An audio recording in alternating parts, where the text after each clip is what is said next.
Bienvenidos a Diálogos Conectas, con ustedes Indira Suero desde República Dominicana. En esta oportunidad hablaremos sobre la tensión en la frontera México-Estados Unidos por el suministro y el manejo del agua. Esta actividad se hace en alianza con el Hub de Periodismo de Investigación de la Frontera Norte, un proyecto del International Center for Journalists en Sinaloa, y también con el apoyo de la Agencia de los Estados Unidos para el Desarrollo Internacional, USAID. Tenemos también, me faltó decir que tenemos el apoyo de Iniciativa Sinaloa. Vamos a empezar esta conversación con Federico Mancera Valencia. Federico, vemos que la frontera entre México y Estados Unidos se caracteriza por ser una zona desértica.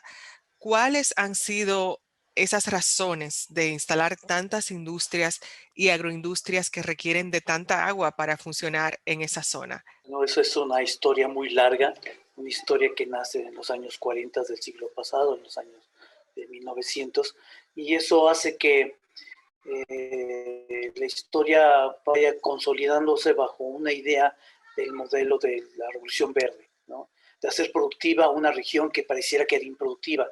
Para este el caso de México como para Estados Unidos. Esta región, esta ecorregión del desierto chihuahuense, es una extensión muy grande que va desde el sur de Colorado y termina más o menos allá por San Luis Potosí, en el caso de México. Pero esta gran ecorregión, pues es su característica principal, que es una región del desierto, semidesierto chihuahuense.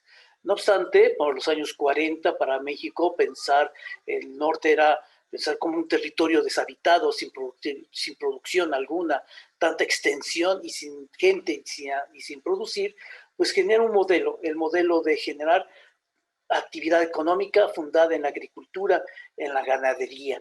Y esta historia se impone finalmente a partir también de un modelo de desarrollo que se gesta en Estados Unidos, que es crear zonas de riego de gran producción, mecanizada y también agroquímica, finalmente con múltiples agroquímicos, y al tiempo México apropia ese modelo. Hay demanda de algodón, se produce algodón, se necesita agua, se construyen presas inmensas que capturan el agua, en este caso de la Sierra Tarahumara, y se empieza a iniciar finalmente zonas de riego, inmensas zonas de riego, producción de algodón, monocultivos que quieren finalmente una alta demanda, necesita mucha producción, se hacen 4 ciclos agrícolas, se produce con mucha agua, pero al mismo tiempo con mucho agroquímico. Ese modelo se mantiene y no ha cambiado. Es decir, se sigue pensando al desierto como si hubiera agua de manera constante. Y eso hay que reconocer que esta región del norte de México, como el sureste de Estados Unidos, corresponde a la gran franja de los desiertos del mundo, ¿no? Y si nosotros nos conectamos, veremos que estamos entre el Mediterráneo y el sur de Europa y el norte obviamente, de África. Y seguimos la franja y continuamos por todo el mundo, y es la gran franja de los desiertos. Así entonces, en términos ambientales siempre va a haber desierto, y con el cambio climático va a seguir incrementándose. Así entonces, este modelo de desarrollo se sigue pensando así: hacer productivo un territorio que supuestamente no produce nada, que es seco, es infértil, pero además hacer productivo un territorio donde no va a haber agua. ¿Por qué? Porque las condiciones del ecosistema así es, no hay agua, no va a haber agua. No obstante, ese modelo se impone y se sigue gestando ese modelo de desarrollo. Muchas gracias, Federico. Vemos que es una historia, tal y como dice Federico, que viene desde hace mucho tiempo, no es nueva. Diana, ¿podría usted explicarnos cuáles son los conflictos que hay en la región de Baja California en materia del acceso del agua? Sí, yo creo que una de las características que ha tenido por la ubicación precisamente geográfica es que es por esta hermandad que ellos consideran, ¿no? Somos sus vecinos de Estados Unidos, pues pretenden que nuestros espacios geográficos sean de muchísima utilidad para ellos en cuanto a la industria. Entonces, para ellos, la utilidad o la facilidad o el acceso es lo que han buscado, y la forma irracional del gobierno, de los gobiernos de México, de ponernos como una especie de aparadores o de en venta, ¿no?, de nuestro territorio, de nuestra agua, pues provoca que las industrias volteen a ver y de esa manera acaparen de una manera desmedida el agua, ¿no? Entonces, esto que se prevé que va a irse poco a poco disminuyendo, que los propios mantos acuíferos han sido vedados ya por el uso desmedido industrial incluso y demás, pues entonces ha provocado una especie de lucha, una especie de guerra y un acaparamiento desmedido, de acuerdo también con la cuestión de la bolsa de valores y muchas cosas que han venido nomás.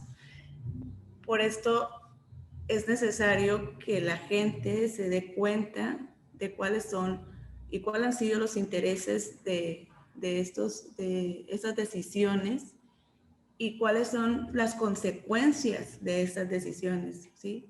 Es decir, cómo estamos ahorita, cómo estamos con el reparto del agua, pero también cómo está de contaminada, cómo es el acceso, quiénes tienen acceso, y después quiénes van a tener acceso y quiénes están controlando esa agua.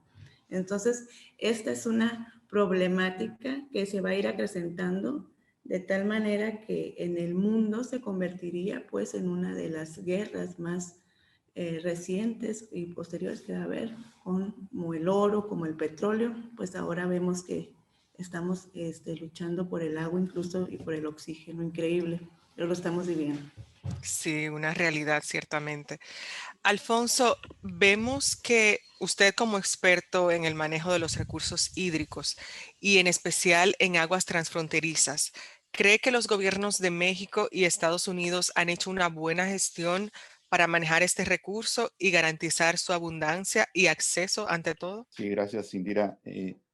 Mire, a pesar de el importante marco binacional para la gestión del agua, recordar que existe un tratado de aguas internacionales entre México y los Estados Unidos que se firmó en 1944 y que además esa acta pues deriva una serie de actas o adendums, ¿no?, para ir ajustando precisamente las condiciones que prevalecen en la región, porque como bien dice Federico, es una zona de semiaridez, aunque bueno, no es precisamente totalmente la aridez de Tijuana a Matamoros. Hay que recordar que estamos en el norte, pero es una zona sumamente heterogénea. No es lo mismo Mexicali, que está en Baja California, que Tijuana en la zona costa, que tiene un clima semihúmedo, y desde luego con una zona húmeda como en Tamaulipas, en el Golfo de México. Es decir, en general es una zona árida del norte de México, pero hay diferencias. Y ese marco institucional, el Tratado de Aguas Internacionales entre el 44, establece la forma en cómo nos vamos a dividir el agua, o nos vamos a compartir los recursos hídricos, principalmente el agua del río Bravo, o Grande, como se le conoce en Estados Unidos, allá en la zona de Chihuahua, en la zona de Texas, y el río Colorado acá en la vertiente del Golfo de California. También hay otra cuenca también que nos compartimos en Tijuana, la cuenca del río Tijuana. Entonces, hay un tratado, hay un marco institucional, hay una serie de actas que se generan. Al momento hay más de 325 actas, lo cual significa que existe por ahí un marco supuestamente para enfrentar esa problemática de cambio climático o de crecimiento demográfico, o de crecimiento económico, de desarrollo agrícola, de ambos lados de la frontera. Sin embargo, como bien comentan Indira, Diana, pues hay problemas. Hay problemas porque es una zona, recordar que la zona fronteriza de México es una zona que atrae flujos migratorios de una manera muy importante. Todas las zonas de la frontera son zonas de flujo migratorio. Así es como se pobló la frontera norte de México, con migrantes de Sudamérica, de Centroamérica principalmente, y de todo el país, de todo México. Entonces, eso explica mucho la dinámica y cómo las instituciones han sido de alguna manera rebasadas. Y eso se tiene que ir adecuando de acuerdo a las condiciones climáticas, naturales y, desde luego, al crecimiento poblacional y económico. Federico, vemos que el agua es un recurso que conocemos que es un recurso renovable por excelencia y por eso tal vez algunas veces como que no le prestamos mucha atención a lo que es su gestión y al cuidado que se debe de tener. ¿Qué cree usted que está pasando en materia de sostenibilidad y manejo de este recurso, en especial si pensamos a futuro? Bueno, se piensa que es renovable, pero es limitado, ¿no? O sea, si vamos a Marte no lo vamos a encontrar, a menos que ya nos digan que sí, efectivamente ya hay agua, ¿verdad? Y tantas ondas y recorriendo Marte es para buscar esa agua, porque entonces ya se están preocupando en el planeta Tierra que se está agotando. Eso es un gran tema, pero igual tenemos que repensar que el tema del agua no es un asunto homogéneo, y mucho menos en términos de construcción cultural. La sustentabilidad no es un asunto de racionalidad nada más, es un asunto cultural. No podemos pensar que la gente que vive en el Brasil piense igual que la gente que vive en los desiertos, semidesiertos, en relación al agua. Hay una cultura del agua, hay una hidrocultura del agua y varía de región a región. Pensar que el ciclo del agua es igual en cada ecosistema es un absurdo. Este es un gran tema en términos educativos. Nadie se ha puesto a pensar que necesitamos regionalizar la educación en torno al agua. Y eso significa repensar el ciclo del agua en cada región. El tema de la educación ambiental vinculada a la cultura es fundamental, y eso es en términos culturales. Es un absurdo seguir pensando que utilizamos agua potable para las tazas de baño. O sea, a la gente se le olvida eso, pero es agua potable. Claro que cuando la ves ahí no, nadie quiere tomarla, pero es agua potable. Y eso trae consigo, es un modelo de desarrollo que hay que revertir también. Modelos, invertir en tecnologías, en nuevas maneras de repensar el uso del agua, ya no solamente racional, sino también cultural, ¿no? Ustedes van a Medio Oriente y encuentran otro tipo de sanitarios. ¿Por qué sucede allá? O van ustedes a Vietnam, ven otro tipo de sanitario. Y si van al desierto verán que hay otras versiones de sanitarios populares, vamos a llamarlo así. Pero las ciudades es donde se concentra la gran demanda del agua. Y estas regiones pues requieren una visión de sustentabilidad también ajustada. Necesitamos políticas culturales, políticas ambientales en conjunto que reflexionen de cómo acercarnos al agua. Te he de decir que el tema incluso de sustentabilidad había que buscarlo de la perspectiva de género, ¿no? Es decir, las mujeres son las que manipulan el agua en el sector doméstico. Y ellas son las que tienen que también pensar en mecanismos específicos de cómo usar el agua y cómo abastecer el agua. Ellas son las que reclaman una política pública para el uso doméstico y tienen inteligencias muy específicas. Entonces no es solamente es una racionalidad, porque prácticamente es masculina, pero hay que pensar en términos de racionalidad, en términos también de culturas, de regiones, de fronteras, de condiciones diversificadas. Porque entonces pareciera que la sustentabilidad es global, sí, pero hay diferencias que necesitamos procurar, necesitamos pensar, necesitamos reflexionar. Te diré que el gobierno de la República Mexicana no está pensando en el norte del país, piensa y platica y piensa en una política hídrica en términos homogéneos y debe ser heterogéneo, diversificado. Supongo que el norte del sur, el sureste norteamericano también tendrá políticas específicas, ¿no? Supongo, bueno, ya a lo mejor Alfonso puede ser más preciso, pero la verdad es que requerimos una revisión de sustentabilidad no tan corta, ¿no? Sí, ahora que usted comentaba eso, quiero preguntarle a Diana, justamente por su labor como educadora y como mujer, ¿qué piensa Diana sobre la opinión de Federico en cuanto a la educación y al enfoque de género? Sí, precisamente tenemos una cosmovisión del agua muy diferente, ¿no? Desde el momento en que se considera ante muchas personas como un recurso y no como un bien común. Llámese a ese recurso como un objeto, ¿no? Un objeto material del cual yo dispongo, ¿no? Entonces, en ese sentido, bajo esa lógica, aunada a un análisis que hemos hecho nosotros en el movimiento, que es la lógica irracional del crecimiento ilimitado del desarrollo, ¿no? De ir avanzando y de ir rompiendo los esquemas de una misma comunidad, de una misma sociedad, para ir avanzando en cuestiones de un desarrollo que le conviene a cierta élite nada más, ¿no? Entonces, en ese sentido, no se está pensando en un bien común, en un bien para la humanidad, en un bien de vida, ¿no? Entonces, sí, definitivamente tenemos que trabajar Y Mexicali Resiste ha fungido en esa tarea también. Al ratito quisiera platicar sobre eso, en no únicamente ser un movimiento que va en un impacto de rechazo, ¿no? Sino también en un impacto pedagógico, el cual se acerque, ¿no? De diversas formas a las mujeres, a los niños, a las escuelas, a las casas, a los camiones, en el teatro, el arte y demás, para dar a conocer cuáles son las problemáticas reales en cuanto a este crecimiento voraz, y que podamos como comunidad, enfrentar una situación de riesgo para la vida, ¿no? Y en este caso específicamente para el agua. Creo que como mujeres tenemos una responsabilidad mayor, porque tenemos como siempre la conciencia de acuerpar, de sentir que es nuestra responsabilidad ver todos, por la familia nuclear, y además por los demás, ¿no? Entonces, en ese sentido, creamos como una especie de protección. Entonces, bajo esa misma línea, pues hay que buscar las formas, ¿no? De que esa protección, de que esa forma de acuerpar, pues lleve a soluciones Claro. no únicamente inmediatas, sino a futuro. Alfonso, vemos que la Comisión Nacional del Agua, Conagua, es el organismo regulador de ese recurso en México, junto a otros más de nivel estatal, pero ha sido muy criticada en su gestión, en especial por sus obras de infraestructura.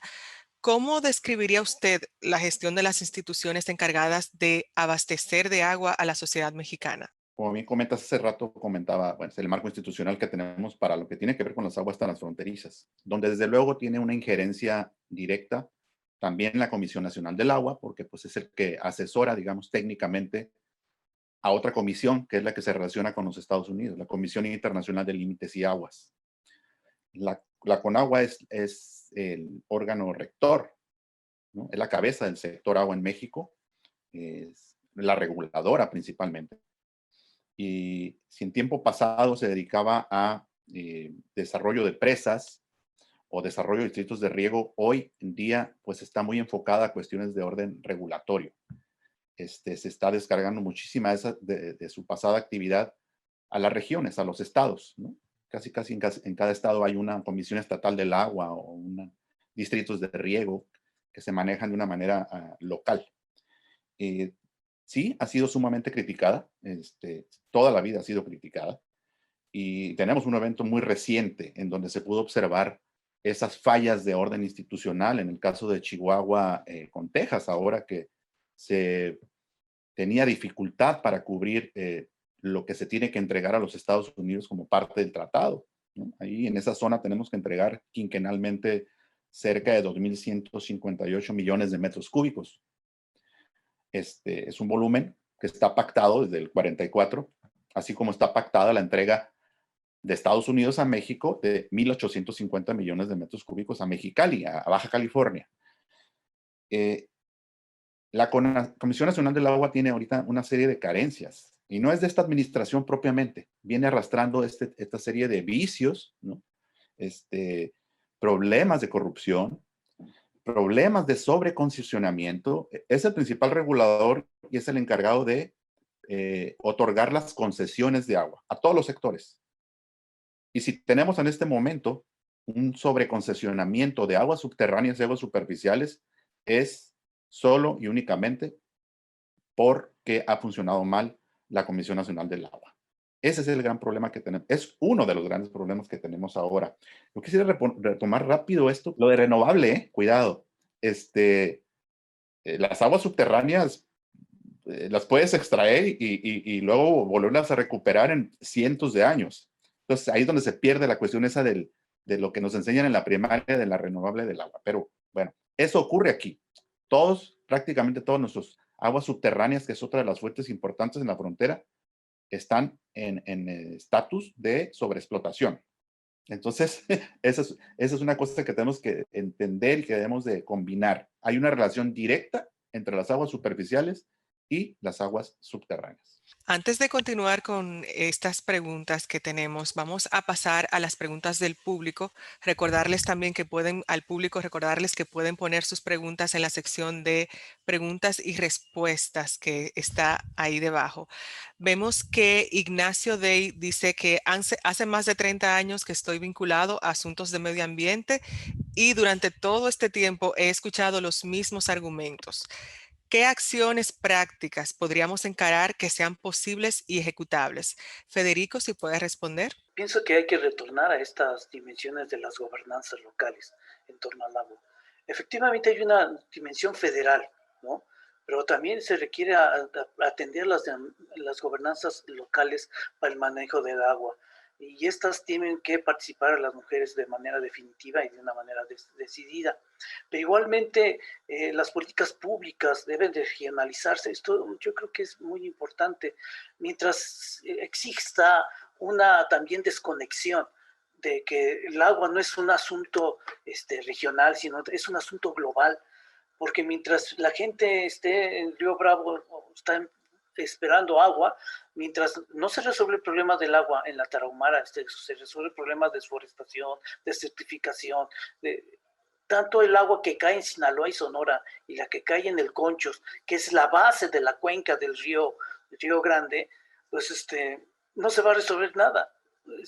La gente de la región de Delicias piensa que el agua cae directamente del cielo para que se llenen las presas, cuando finalmente esa agua viene de la cuenca alta, y la cuenca está dependiendo de una gobernanza social, ¿no? Y cuando no hay política pública para proteger la tarahumara en términos hídricos, ¿no? No hay reforestación, no hay control de manejo de suelo, es decir, hay un desbarajuste, poca transversalidad de políticas públicas, ¿no? Sí, podemos vivir 30 años y a lo mejor seguiremos el mismo escuchando lo mismo, pero es porque en el mundo de la academia sabemos que puede funcionar así. Cuando trabajamos con comunidades sabemos que puede funcionar así, pero los gobiernos, los estados, los locales tampoco tienen una visión muy concreta, siguen pensando a nivel nacional cuando hay que repensar muchas cosas a nivel local, regional. Claro, una combinación de todos esos factores. Diana, tenemos otra pregunta también del público. ¿Cómo se puede generar sustentabilidad en medio de un conflicto de este tipo de intereses? Y yo creo que volvemos, ¿no?, a la cosmovisión, a la educación y a la organización. Yo considero que no es una situación de que se esté como manejando cada 100 años o desde hace muchísimo tiempo. Considero que en el caso específico de nosotros, de Mexicali, de la frontera, la forma de defender el agua ha sido muy distinta a partir de 2017. Pudiera decirse que de 2017 para acá se ha defendido de una manera diferente y que la necesidad y la apertura de los jóvenes para entender y de los niños y demás de las niñas, entender que lo que viene es cuidar, respetar, ¿sí? Para poder vivir. Entonces, bajo esa cosmovisión, entonces van a ser unas respuestas y acciones diferentes, ¿no? Entonces, que no únicamente van a una gobernanza en sí, sino una estructura totalmente diferente a la que estamos viviendo actualmente. Tiene que haber cambios desde la raíz. Alfonso, tenemos otra pregunta del público.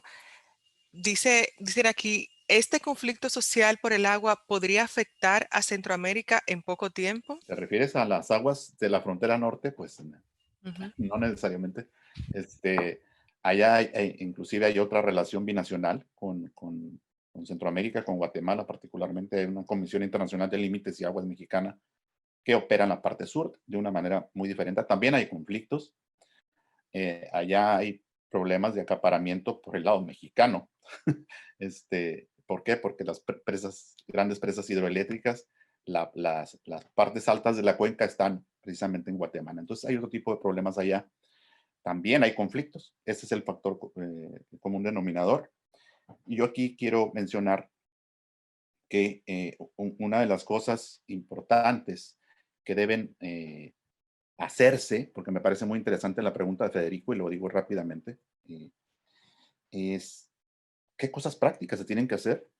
Pues sí se tienen que hacer muchas cosas de educación, pero también tenemos que cambiar el chip, esa mentalidad de los tomadores de decisiones.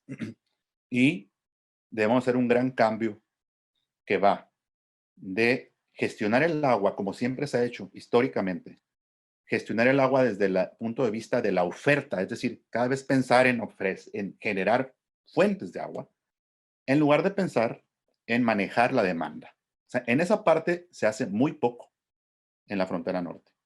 Es incipiente las tareas que están haciendo. Necesitamos pensar mucho más a nivel micro, es decir, a nivel local, a nivel regional y a nivel binacional, en utilizar menos el agua, porque estamos en una zona árida. Estamos en una zona cuyas cuencas grandes, la del Bravo y la del Colorado, están amenazadas por la alta variabilidad climática. O sea, debemos de cambiar esa condición y desde luego también, pues ajustar a esas condiciones la política del agua y la política agropecuaria es importantísimo porque es el principal consumidor de agua de estas fuentes. Consumen casi 9 de cada 10 litros de los que se disponen en total de aguas subterráneas y de aguas superficiales. 9 de cada 10 se van a la agricultura. Y eso no es un pecado. Los alimentos, la producción de alimentos necesita agua, pero se necesitan ajustar las políticas agropecuarias a la condición que existe.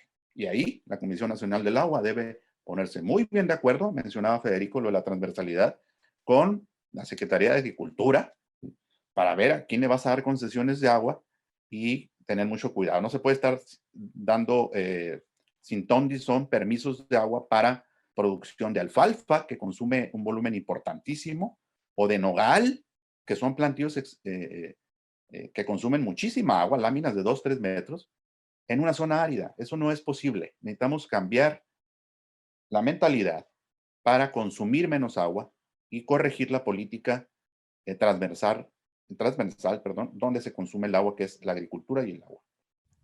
Justamente hablando sobre esas amenazas que menciona Alfonso, tengo esta pregunta para Diana.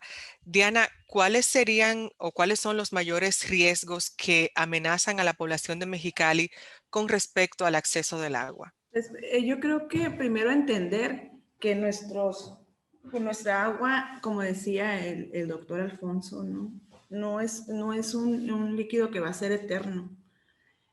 En el momento en que algunas personas llegan y abren su llave y tienen acceso, pueden tener acceso directo actualmente. Sin embargo, como mencioné hace un rato, en 2017 la gente sale a la calle y tumbamos una ley privatizadora de agua precisamente porque la gente sabe que aquí a unas horas hay gente que tiene agua días sí y días no. ¿Sí? Te estoy hablando en Tijuana, que está a 3 horas de aquí. Y si me voy a San Quintín o a Ensenada, hay semanas que se quedan sin agua, que hay colonias completas que no tienen el acceso al agua, que hay familias que no tienen y que incluso el agua que tienen es un agua que no tiene las características adecuadas para ser utilizada, que está ensalitrada. Incluso predios enormes están ensalitrados que pudieran destinarse para la siembra, por ejemplo. Y las personas que tienen acceso, por ejemplo, en San Quintín, son las personas que tienen sus plantíos, o sea, las personas que se dedican a la extracción de alimentos y son de Estados Unidos o de otros lugares. Entonces, yo creo que es interesante este análisis y ver cuáles son las características para poder definir qué acciones se deben de tomar en cuanto a esto. Continuamos, muchas gracias Diana. Continuamos con la conversación con Federico. Federico, vemos que el agua es un recurso que es abundante, pero hay muchas poblaciones, así como mencionaba Diana, que no tienen acceso a él, en especial esas poblaciones que suelen ser las más marginadas, como las comunidades indígenas y las afromexicanas. ¿Cree usted que esto se debe a lo escaso del recurso o por el acaparamiento de parte del sector privado? No, hay que reconocer que el planeta Tierra no está distribuida equitativamente, de acuerdo a la visión humana, el agua. O sea, eso depende de las regiones. no es la misma cantidad de precipitación que recibimos, por ejemplo, en Tabasco o en el Brasil, ¿no? Que son 3.000 a 5.000 milímetros anuales, o sea, casi 3 metros de agua. En el norte, en Mexicali, yo creo que llega a 1 centímetro anual, ¿no? O a 2 centímetros anuales. En Chihuahua, 2.5 centímetros anuales. O sea, la distribución espacial del agua es algo muy importante. Y hay que ubicar también entonces la distribución de la población, cómo se genera, pero también los sistemas de producción.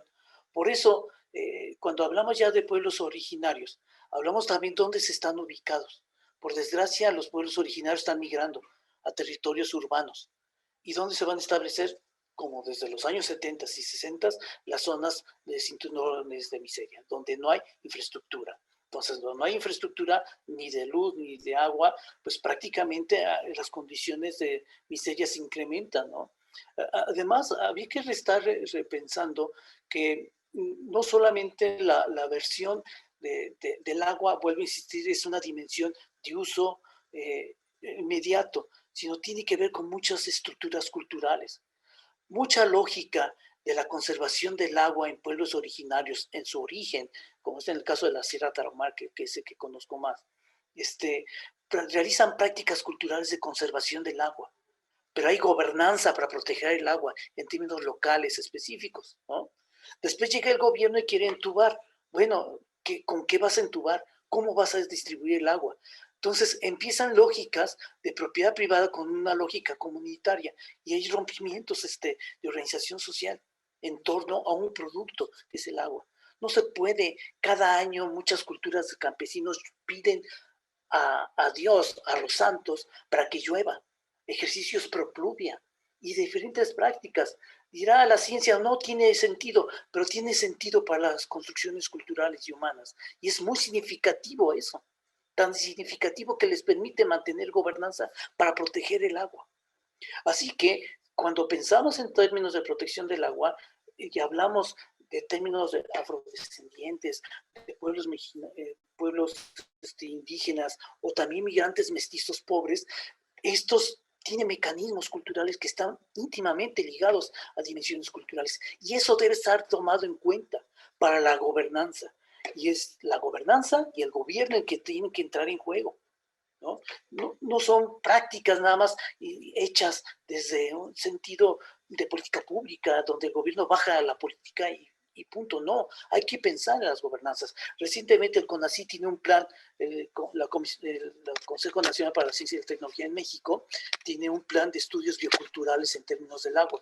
Yo formo parte del nodo Chihuahua y estamos por hacer los estudios específicos de lo que es en el marco de la cuenca del Conchos con mestizos, obviamente, que trabajan agricultura de riego, agricultura de temporal, y eso hace también las diferencias culturales en torno al consumo y manejo del agua. Son realmente dispares y hay conocimientos distintos.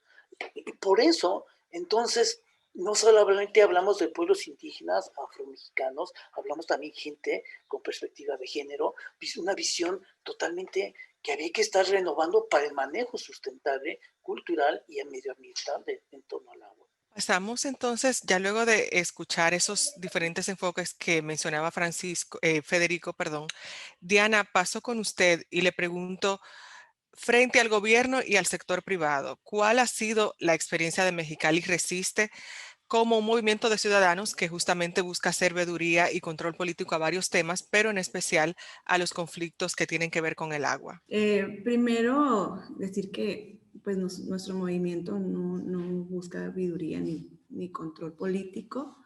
Hay 3 características del movimiento de Mexicali Resiste, ¿no? Y uno de ellos es la espontaneidad, ¿no? El cual surge, ¿no? De una necesidad, como decíamos, ¿no? Hace rato, de ver que se nos está arrebatando algo. Esa propia cosmovisión que tenemos unas personas o una comunidad que vive en el desierto es muy distinta a las personas que tienen un acceso o que tienen más acceso a la lluvia, ¿no? O más acceso al agua. Entonces,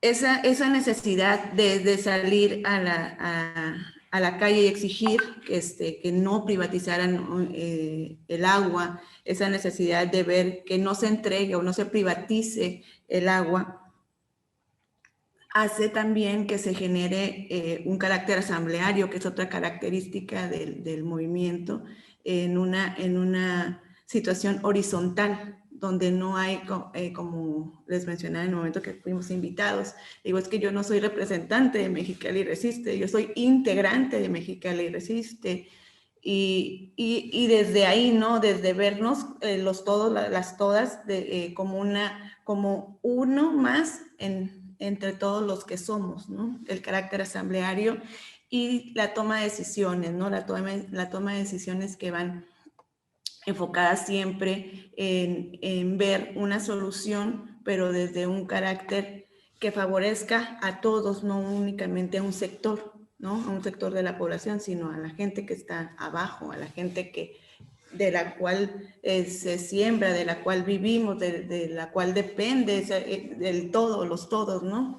De la propia producción, ¿no? Entonces, la no participación también en los partidos políticos y no querer tener un control nosotros de esto, entonces eso ha sido como un problema, ¿no? Para el gobierno y nos ha visto como a lo mejor un enemigo, ¿no? Un enemigo que la gente conozca, que la gente se dé cuenta de cuáles son las intenciones de venta que tienen regularmente de un territorio y nuestra forma de organizarnos es precisamente esa. Hace rato que hablaba de la pedagogía, no hablaba de una pedagogía como escolar, ¿no? De ir a los salones de clase, sino una pedagogía que va más allá de una clase académica, sino de una forma, de ver las formas de vivir desde,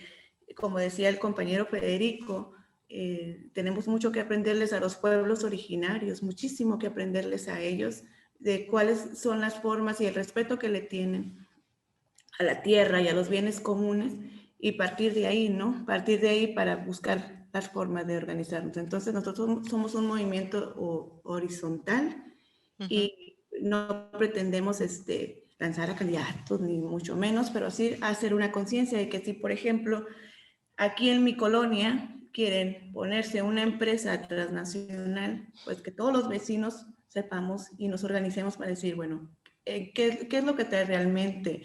¿Cuál es el impacto realmente que tiene? ¿Cómo vamos a investigar? Vamos a ir a tocar a la puerta del doctor Alfonso Cortés o al biólogo que tengamos a la mano, investigar y saber qué es realmente lo que traen a nuestro territorio y cómo nos va a afectar, y decidamos entre todos si queremos o no queremos que esta empresa se instale acá. Claro. Entonces, esa ha sido la dinámica del movimiento y creo que es un espacio necesario para darlo a conocer. Ciertamente. Alfonso, paso con usted y le pregunto, ¿cree usted que las negociaciones por el recurso del agua entre México y Estados Unidos han sido justas o el poder que tiene Estados Unidos en materia económica e industrial es mucho mayor que el de los gobiernos de México? Es evidente que hay una relación asimétrica, histórica. Somos vecinos, pero no somos iguales. Somos las características de cada país, inclusive los fronterizos, no somos iguales entre los fronterizos, a pesar de que hay muchos vínculos familiares, inclusive del otro lado de la frontera. Y desde luego que hay pues un poder notorio, por lo menos en la implementación de las políticas, ¿no? Yo ahorita mencionaba que había un tratado del 44, una serie de actas. Las actas se generan por el trabajo de dos comisiones, una mexicana, la Comisión Internacional de Límites y Aguas, y su contraparte estadounidense, que se llama igual en inglés. Pero hay una diferencia, por ejemplo, muy importante, y ahí es clave. La Comisión Internacional Mexicana se asesora únicamente de unos cuantos técnicos de la Comisión Nacional del Agua, y a veces no, y muy pocas veces de otros sectores más amplios de la comunidad. Mientras que del lado americano, la IBWC, por sus siglas en inglés, se asesoran de toda la comunidad, de todas las agencias estatales, de todas las agencias federales, y pues eso nos puede decir mucho de cómo se llevan a cabo las negociaciones. Bueno, eso por un lado. A mí me parece que eso debe de modificarse, ¿sí? Y voy a la idea que vienen mencionando mis compañeros aquí. Y yo insisto en la parte de la gobernanza, sí, pero de una gobernanza ambiental democrática transformativa, no esa que se maneja en el discurso internacional. Una gobernanza ambiental democrática y transformativa busca la incorporación horizontal, como dice Diana, de todos los sectores y una incorporación efectiva en la toma de decisiones, inclusive las de carácter bilateral, donde se dice que no, allá nada más se arregla la Secretaría de Relaciones Exteriores y el Departamento Interior. No, no, no, eso no es cierto, porque del otro lado sí participa la gente, ¿sí? Entonces, acá podemos hacer eso, debemos hacer eso, y desde luego que al incorporar a los diferentes actores locales de Tijuana, de Mexicali, de Ciudad Juárez, de Nogales, de Matamoros, vamos a incorporar una serie de saberes históricos de los grupos originarios. Eso es lo que está fallando, eso es lo que debemos incorporar. Entonces, sí, sí a la gobernanza, pero a la gobernanza ambiental democrática. Estamos en una época de una democracia monitorizada, en una época donde la sociedad debe monitorizar precisamente, vigilar. Debe haber una vigilancia social. Ahí es donde yo reconozco el rol que han hecho muchos grupos como el de Mexicali Resiste, que fueron los que detectaron la problemática de esta reciente, de la intención de una instalación de una empresa transnacional cervecera, Constellation Brands. Pero a partir de ellos se formaron 25 colectivos sociales en la lucha contra esta amenaza para la región. Ha habido aquí una historia, particularmente en Mexicali, una historia de cooperación y conflicto. No es el primero, esta lucha del 17 de enero del 17, de esa gran manifestación de más de 60,000 personas en un solo acto. En los 60 hubo una problemática por la problemática internacional del río Colorado, de la salinidad del río Colorado. Igual, un movimiento similar. Entonces, aquí la gente es despierta, es conocedora, es preocupada por los recursos y también se preocupa mucho por la sostenibilidad hídrica. Debemos incorporar estos elementos, debemos incorporar este conocimiento y debemos incorporar a estas personas a la toma de decisiones efectiva. Para allá debe de ir caminando la política nacional, así como lo hacen nuestra contraparte en Estados Unidos. Cierto. Y justamente como usted menciona, la gobernanza ha sido hasta ahora la palabra clave, pienso yo, de este conversatorio. Vamos a pasar brevemente a las preguntas del público porque tenemos bastantes. Y vamos con esta pregunta de Natalia Ramos. Se la voy a dirigir a usted, Federico. Dice Natalia, ¿estos conflictos podrían impulsar los movimientos migratorios y cómo?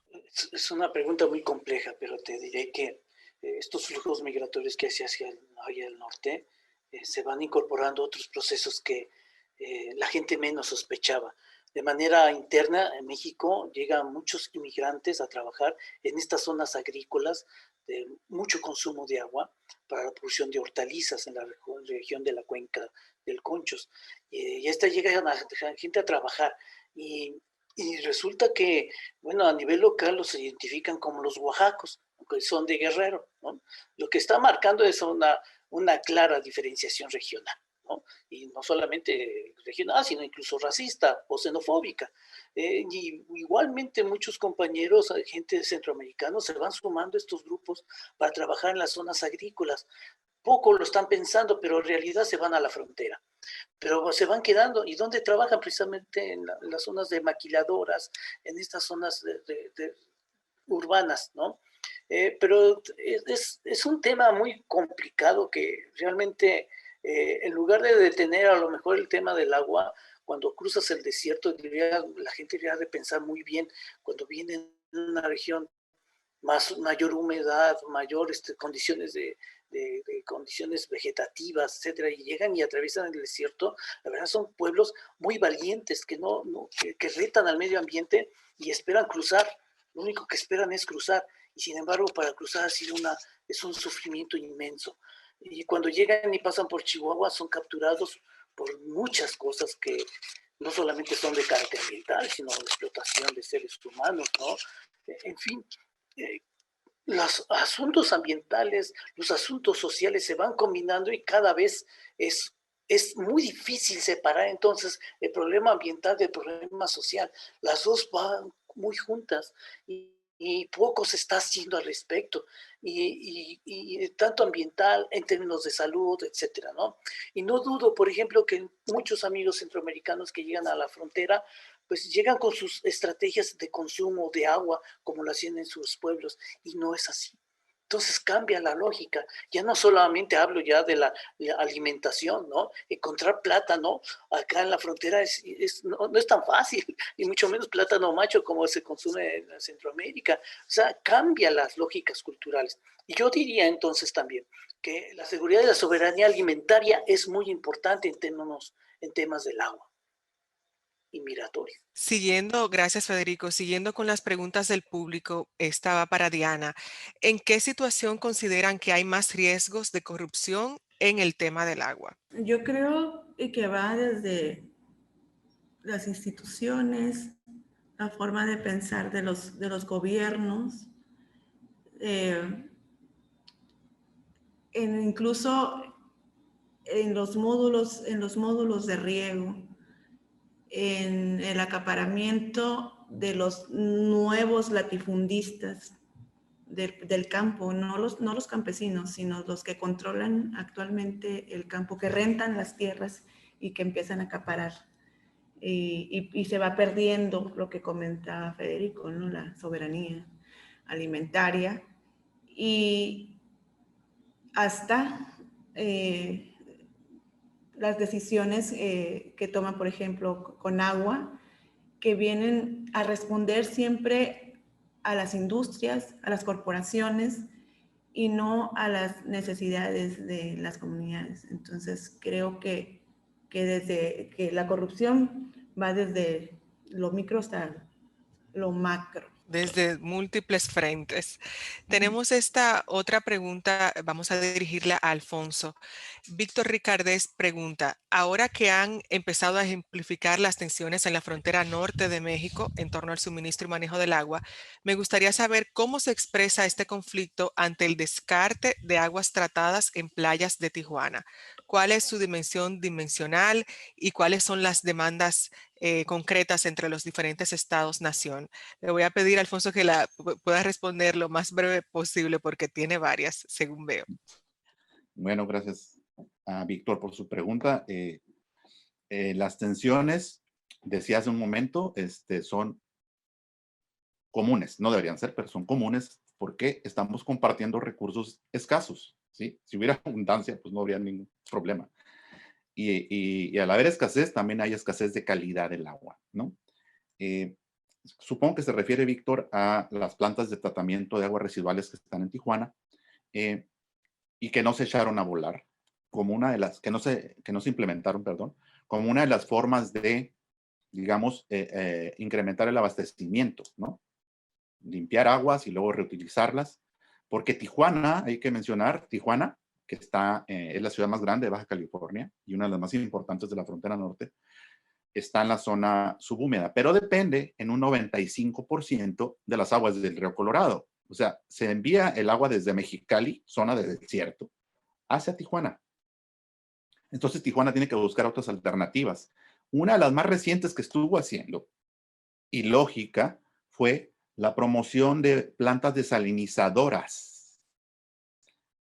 Plantas desalinizadoras que son altamente criticadas en el mundo, ¿sí?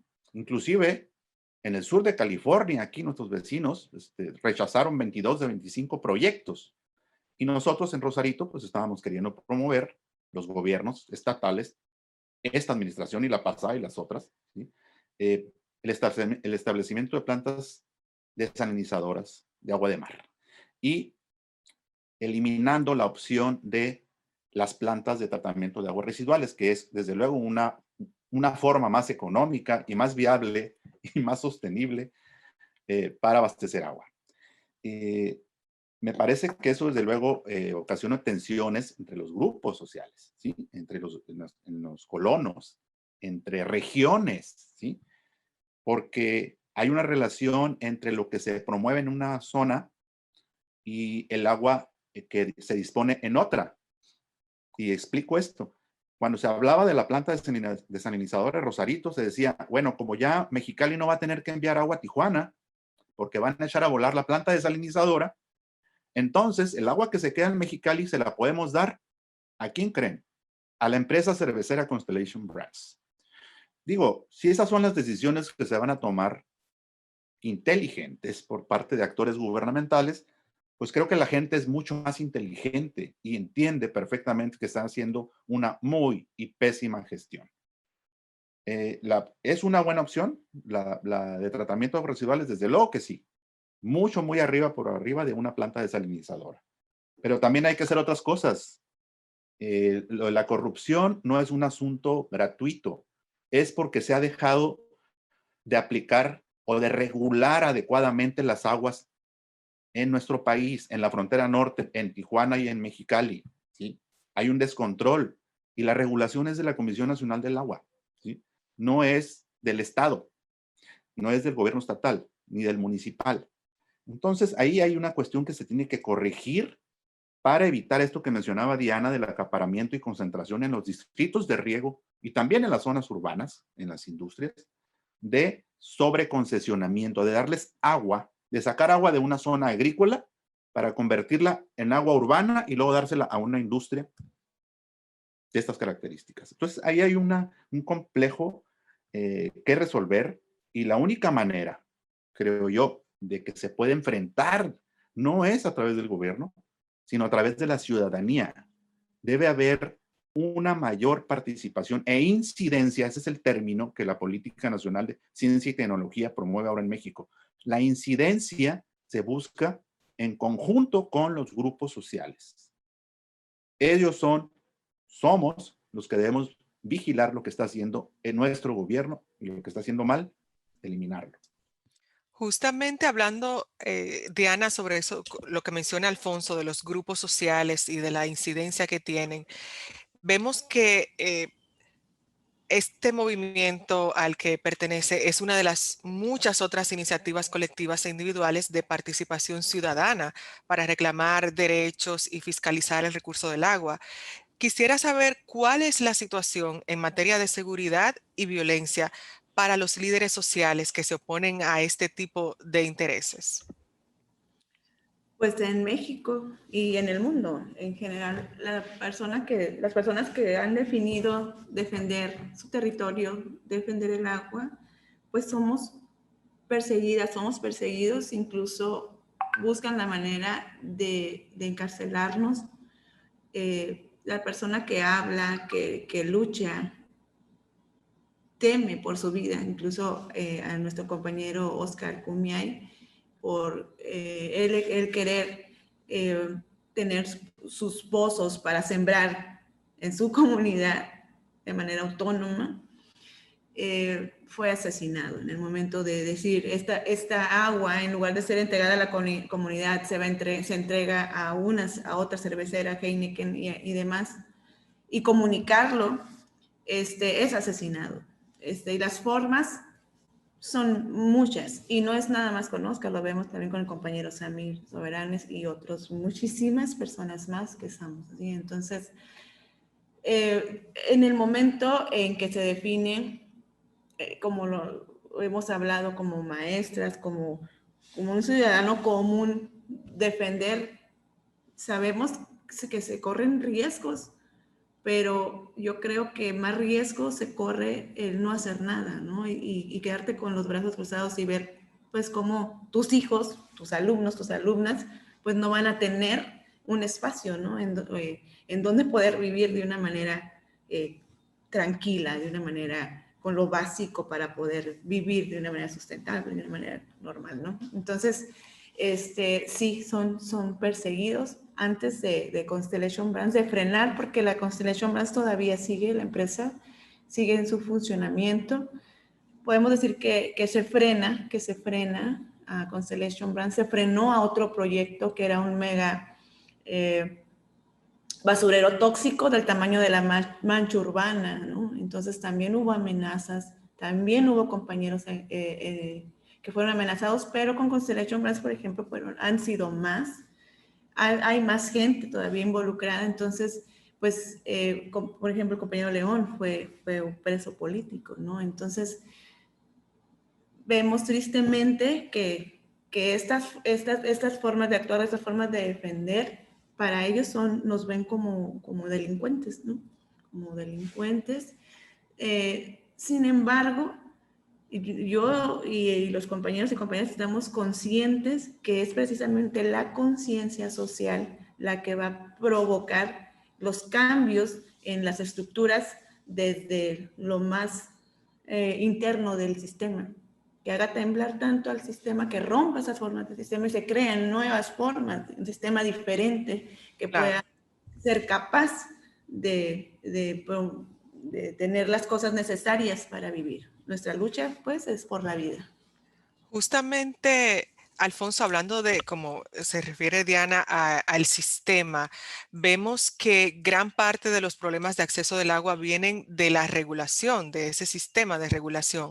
¿Podría explicarnos cuáles son esos vacíos en materia legal que crearon esa situación de acceso desigual al agua? Estamos regidos actualmente por una ley de aguas nacionales que data de 1992 en México, ¿sí? Una ley neoliberal, o sea, de la política neoliberal, con tintes privatizadores extremos, ¿no? Hubo un ajuste en el 2004 para mejorarla, ¿sí? Todavía más privatizadora y todavía más neoliberal. Hoy día se está promoviendo, se está hablando de que debe cambiar ese marco normativo nacional por una ley general de aguas. Y ahí está tratando de incorporarse estos elementos que estamos hablando justamente ahora todos, los de la gobernanza, lo de la sostenibilidad hídrica, lo de la protección al medio ambiente, lo del derecho humano al agua, todo esto. ¿Por qué? Porque al hablar de esos temas, entonces se mejora la regulación. Lo que ha provocado ese acaparamiento y esas sobreconcesiones y esa concentración del agua en pocas manos, ¿sí? En pocos grupos de poder, tanto en el campo como en la ciudad, es precisamente que esa regulación no funciona, ¿sí? Debe existir, claro, o sea, para que funcionen bien las cosas debe haber incentivos institucionales, es decir, apoyos, debe haber incentivos regulatorios y debe haber incentivos inclusive de mercado. Aquí no es una cuestión de que estemos peleados con los sistemas de mercado, debe haber esto, pero debe haber un equilibrio. Esta ley de aguas nacionales está totalmente enfocada a los incentivos de mercado. Y ahí es donde empieza todo el problema, porque se le otorga un valor en pesos o dólares a un litro de agua. Lo que decía la compañera, no estamos viendo el recurso como un recurso o como un bien común, porque es un bien común. Un río es un bien común, un acuífero es un bien común, un lago es un bien común, un delta es un bien común. Y sin embargo lo estamos viendo como una materia prima para una empresa. Y esta ley precisamente induce esto. Ese fue el problema de la ley estatal de Baja California que se bloqueó gracias a estos grupos en el 17, porque pretendía profundizar esa privatización, ¿no? La incorporación de grupos del sector privado. Y no es que estemos en contra de eso precisamente porque pues hay unas partes donde deben entrar, pero pues ponerle todo a ellos en sus manos no nos lleva precisamente por buen camino. Entonces, hay que regular y esa parte la tiene que hacer bien los entes reguladores y se llama Comisión Nacional del Agua. Para que eso funcione, y con eso cierro el comentario, la gente, los grupos originarios, los grupos afromexicanos, la comunidad en su conjunto, es la que debe vigilar esa regulación y debe participar inclusive en esa regulación desde ya. Entramos a la ronda final de preguntas y aprovecho el el punto que hizo Alfonso en cuanto al valor del agua, al valor monetario, y le dirijo esta pregunta a usted, Federico. Vemos que uno de los síntomas de que el agua es cada vez más escasa es justamente que empezó a cotizar en la bolsa desde diciembre de 2020. ¿Cree usted que ese factor va a generar más presión sobre los acuíferos de la frontera y que va a haber más intento de acaparamiento de agua potable por parte de las empresas privadas? Seguramente, o sea, el mercado no, y los intereses son muy claros, ¿no? Imagínate tú, el norte de México, que falta agua, no estaría mal pensar un hidroducto, ¿no? Y venderla al agua donde hace falta. No se la van a vender a la gente de Tabasco, o sea, ¿por qué? Porque hay abundancia, o sea, esto varía. Ni tan solo la gente de, por ejemplo, la península de Yucatán, la región de Chetumal, con Belice, allá tampoco hay agua, a pesar de que se pueda pensar, no hay agua potable, la tienen que capturar, ¿no? Y bajar, y capturarla es agua de pluvial, hasta hay una sopa de agua de lluvia, ¿no? Que es magnífica, pero eso nos está hablando que finalmente el mercado va a estar bajo el interés propio del agua. Y donde va a estar mucho más cara, pues obviamente las regiones del desierto. Si ustedes van a Europa, a las islas del Mediterráneo, el agua es imposible, ¿no? Todo está embotellado y todo está privatizada. La lógica va hacia allá, pero sin embargo esta ley general de aguas está replanteando otra forma de pensar el uso y consumo del agua. Y eso tiene que ver a las recargas de acuíferos, uso y cambios de modelos económicos en el desierto, y obviamente eso trae consigo tocar intereses. No es nada simple esto, ¿no? Los intereses sobre el agua se están incrementando y cuando pase a las dimensiones de interés militar, entonces vamos a preocuparnos cada vez más, ¿no? Porque si le otorgamos la posibilidad de que ellos puedan construir aeropuertos y después hidroductos, nos podemos preocupar cada vez más. Ese es un gran tema que a nivel internacional debería estarse pensando y a nivel de fronteras. Alfonso, regreso con usted. Vemos que en este momento hay algunos proyectos de plantas desalinizadoras para aumentar el agua potable en Baja California. ¿Cree usted que es una buena solución para el problema de la escasez de agua que, por ejemplo, mencionaba ahora Federico? Pues como mencionaba hace un momento, desde luego que no, es la forma más cara de producir agua.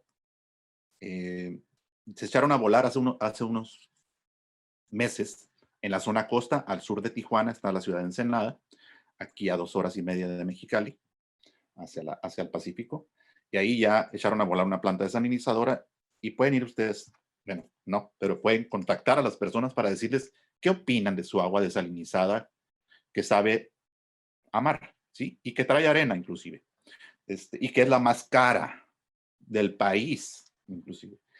Me parece que no es una alternativa. Como mencionaba hace rato ahí, es una alternativa tecnológica, como muchas otras, ¿sí?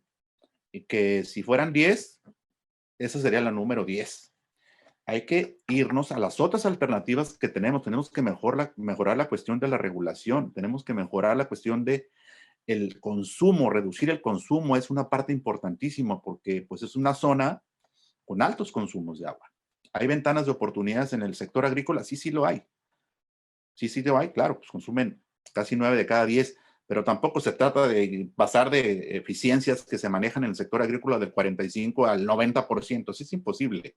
Pero sí podemos hablar de 2, 3, 4% de incrementos en eficiencias y con eso tendríamos un colchón importante en la disponibilidad en lugar de implementar esas tecnologías tan costosas, ¿no? Desde luego, además, no nada más están en Baja California, están en Sonora, en zonas áridas y están pensadas, ojo con esto, tanto la planta desalinizadora de Rosarito, que está a un lado de Tijuana, como la de el norte de Sonora, en Puerto Peñasco, Sonora, están pensadas en que gran cantidad del volumen desalinizado se enviaría a Estados Unidos. O sea, no es únicamente para consumo local. El 50% de la que se iba a desalinizar en Rosarito iba al condado de San Diego. Y la de Puerto Peñasco, Sonora, al norte de Sonora, se iba a enviar a la presa Hoover para almacenarla. Es decir, el agua se va para allá, limpia, pero aquí se queda la salmuera. Entonces, eso eso no puede ser, o sea, eso es hasta de sentido común, ¿no? O sea, ¿cómo aquí vas a contaminar el suelo los litorales y el ambiente? Porque además consumen muchísima energía eléctrica, que es carísima en esta región. Y, o sea, la externalidad la dejas aquí y el beneficio, pues, lo exportas. Bueno, se lleva.